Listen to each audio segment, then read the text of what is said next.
Olá! O presente seminário a seguir tem como intuito abordar o tema histórico do controle da constitucionalidade, analisando sua origem, sua evolução ao longo do tempo e os principais modelos desenvolvidos para a proteção da supremacia constitucional, à luz da doutrina de Pedro Lessa. O controle de constitucionalidade é um dos institutos mais importantes do direito constitucional, pois ele garante que todas as leis e atos do poder público sejam compatíveis com a Constituição Federal.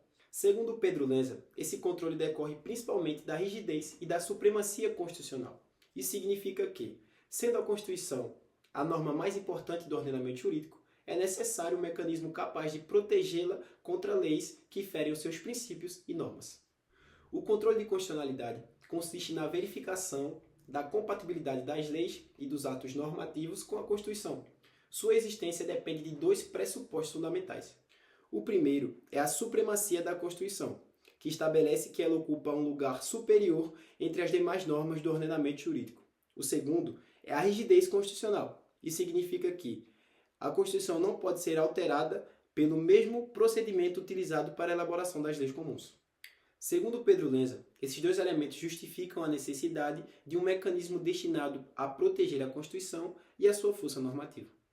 A ideia de controlar a constitucionalidade surgiu com o constitucionalismo moderno, especialmente a partir das revoluções liberais dos séculos XVIII e XIX. Nesse período, os estados começaram a abandonar o absolutismo e a reconhecer que o poder político precisaria de limites jurídicos. Além disso, surgiu a preocupação de proteger os direitos individuais e a liberdade. O grande marco histórico do controle de constitucionalidade ocorreu em 1803, nos Estados Unidos, no caso Marbury versus Madison. O grande marco Nesse julgamento, o presidente da Suprema Corte Americana, John Marshall, afirmou que uma lei contrária à Constituição não deve prevalecer. Segundo seu entendimento, a Constituição é a lei fundamental do Estado e deve exercer supremacia sobre todas as demais normas. A partir dessa decisão, surgiu o chamado Judicial Review, ou revisão judicial, permitindo que os órgãos do Poder Judiciário revisassem e não aplicassem leis incompatíveis à Constituição. Esse modelo ficou conhecido como controle difuso de constitucionalidade e exerceu influência sobre diversos países, inclusive o Brasil. No século XX, surgiu um novo modelo de controle de constitucionalidade, desenvolvido pelo jurista Hans Kelsen. Para Kelsen, a competência para atribuir inconstitucionalidade das leis deveria ser atribuída a um órgão especializado, no caso, o Tribunal Constitucional. Essa proposta foi adotada pela Constituição Austríaca de 1920 e passou a ser adotada como modelo concentrado de controle de constitucionalidade.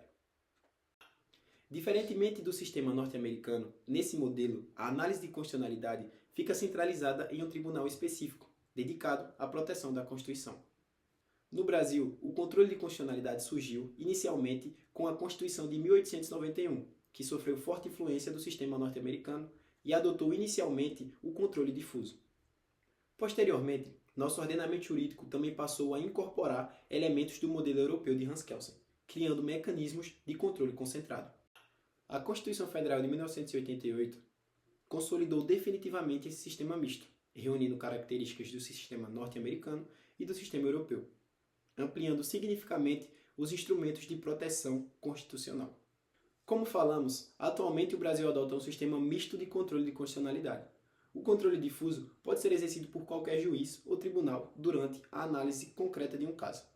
Já o controle concentrado é principalmente exercido pelo Supremo Tribunal Federal, com recursos constitucionais específicos dados ao caso. Esse sistema tem como principal finalidade garantir a supremacia da Constituição, preservar os direitos fundamentais e garantir a estabilidade do Estado democrático de direito. Concluímos que o controle de constitucionalidade é resultado de uma longa evolução histórica. Ele surgiu com a necessidade de limitar o exercício do poder estatal, garantir a supremacia da Constituição e garantir os direitos fundamentais dos cidadãos. Desde o precedente norte-americano de Marbury versus Madison até o desenvolvimento do modelo europeu de Hans Kelsen e sua posterior influência no Brasil, o controle de constitucionalidade se tornou um dos principais instrumentos de defesa da ordem constitucional e do Estado democrático de direito. Muito obrigado pela atenção.